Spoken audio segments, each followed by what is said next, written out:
நேயர்களே, இந்த வீடியோவில் அடிக்கடி பசி ஏற்படுவதற்கு என்ன காரணம், அது ஆரோக்கியமானதா என்பது பற்றி இந்த வீடியோவில் பார்க்கலாம். உடல் ஆரோக்கியத்திற்கு அத்தியாவசியமான விட்டமின்கள், கார்போஹைட்ரேட்டுகள், கொழுப்புகள், நார்ச்சத்துக்கள், கல்சியம் போன்ற பல்வேறு ஊட்டச்சத்துக்கள் நாம் உண்ணுகின்ற உணவில் இருந்துதான் பெறப்படுகிறது. சில மணி நேரம் சாப்பிடாமல் இருந்தால் பசி ஏற்படுவது இயல்பான ஒரு விடயம். ஆனால் சாப்பிட்ட பிறகும் பசி உணர்வு இருந்து கொண்டிருந்தால் உடல் நலனில் ஏதோ பிரச்சனை இருக்கிறது என்று அர்த்தமாம். அடிக்கடி பசி உணர்வு ஏற்படுவதற்கு பல காரணங்கள் இருக்கிறது. இருப்பினும் எப்போதும் பசியுடன் இருப்பதாக உணர்ந்தால் சில விடயங்களை கவனத்தில் கொள்ள வேண்டியது அவசியமாகிறது. இந்த வரிசையில் முதலாவதாக மன அழுத்தம் இருக்கிறது. அதிகப்படியான பசி உணர்வுக்கு மன அழுத்தமும் ஒரு காரணம் என்று ஆய்வுகள் கூறுகிறது.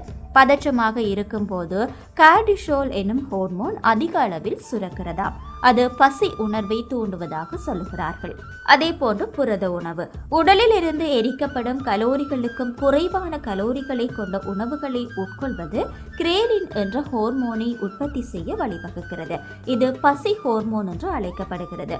உடலுக்கு அதிக உணவு தேவைப்படும் போதெல்லாம் வயிற்றிலிருந்து இந்த ஹார்மோன் வெளியாகிறதாம். இந்த சமயத்தில் குறைந்த கலோரி கொண்ட உணவை உட்கொள்வது கிரேலின் உற்பத்தியை அதிகரித்து விடுகிறது. சாப்பிட்ட சில நிமிடங்களுக்குள் பசி எடுக்க ஆரம்பித்துவிடும். குறைந்த அளவு நார்ச்சத்து, கொழுப்பு, புரதம் கொண்ட உணவுகளை உட்கொள்வதும் பசியை தூண்டுவதற்கு காரணமாகிறது. சாப்பிடும் போது கவனச்சிதறல் முக்கியமான ஒரு விடயமாக இருக்கிறது. சிலர் சாப்பிடும் போது ஏதாவது ஒரு சிந்தனையில் மூழ்கியிருப்பார்கள். சத்தான உணவை உண்டாலும் கூட கவன சிதறலுக்கு இடம் கொடுத்தால் சாப்பிட்ட திருப்தி ஏற்படாது. சாப்பிட்டு கொண்டிருக்கும் போது டிவி, செல்போன் பார்ப்பது நல்ல பழக்கம் அல்ல என்றும் சொல்லுகிறார்கள். அந்த பழக்கம் சாப்பிட்ட பிறகு பசியுணர்வை மேலும் தூண்டுகிறதா. அதே போன்று தூக்கமின்மை, நன்றாக சாப்பிடாவிட்டால் இரவில் விழிக்கும் போதெல்லாம் பசியுணர்வு எட்டி பார்க்கும். போதுமான அளவு சாப்பிடாவிட்டால் உடலால் போதுமான அளவு ஆற்றலை உற்பத்தி செய்ய முடியாது. அதனால் அதிகப்படியான அளவு பசி ஏற்படுகிறது. போதுமான அளவு தூங்கவில்லை என்றால் நன்றாக சாப்பிடவும் முடியாது என்கிறார்கள். அதே போன்று உடற்பயிற்சி, அதிகமான நேரம் உடற்பயிற்சி செய்தால் அடிக்கடி உணவு உட்கொள்ள வேண்டியது அவசியமாகிறதா. உடற்பயிற்சிக்கு ஏற்ப போதுமான உணவை குறிப்பிட்ட இடைவெளிக்குள் சாப்பிடவில்லை என்றால் பசி ஏற்படும் என்கிறார்கள்.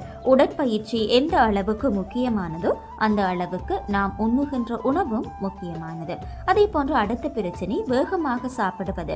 வேகமாக சாப்பிடுவது சட்டென்று பசியை போக்கிவிடுகிறதா, வயிறும் நிரம்பி விடுகிறது. ஆனால் சில நிமிடங்கள் கழித்து பசி ஏற்படுவதற்கான வாய்ப்புகள் அதிகரிக்கிறது. உணவை மென்று மெதுவாக சாப்பிடுவதுதான் பசி உணர்வை கட்டுப்படுத்தும் என்று சொல்கிறார்கள். அதே போன்று இரத்த சர்க்கரை அளவு, உணவில் உள்ள சர்க்கரையை குளுக்கோஸாக மாற்றும் திறன் உடல் அமைப்புக்கு இருக்கிறது. ஆனால் நீரிழிவு நோய் இருந்தால் குளுக்கோஸ் எளிதில் உடலில் உள்ள செல்களை சென்றடையாது என்கிறார்கள். சாப்பிடுவதை விட அதிக அளவில் சிறுநீர் கழிக்க நேரிடுமாம். நீரிழிவு நோயால் பாதிக்கப்பட்டவர்களாக இருந்தால் அதிக அளவு சாப்பிடுவார்கள். அவர்களுக்கு அடிக்கடி பசி உணர்வும் எழுந்து கொண்டே இருக்கும். அத்துடன் கவலை, பதற்றம், உடல் பருமன் போன்ற அறிகுறிகளும் பசி உணர்வை தூண்டிக் கொண்டிருக்கும் என்று சொல்லுகிறார்கள். இது நீரிழிவு போன்ற உடல்நல பிரச்சனைகளின் அறிகுறியாகவும் இருக்கலாம் என்கிறார்கள். அதனால் அடிக்கடி பசி உணர்வு எழுந்தால் அலட்சியம் கொள்ளாமல் மருத்துவ ஆலோசனை பெறுவது நல்லது. மேலும் இது போன்ற வீடியோக்களை பார்வையிட வணக்கம் லண்டன் யூடியூப் சேனலை சப்ஸ்கிரைப் செய்யுங்கள்.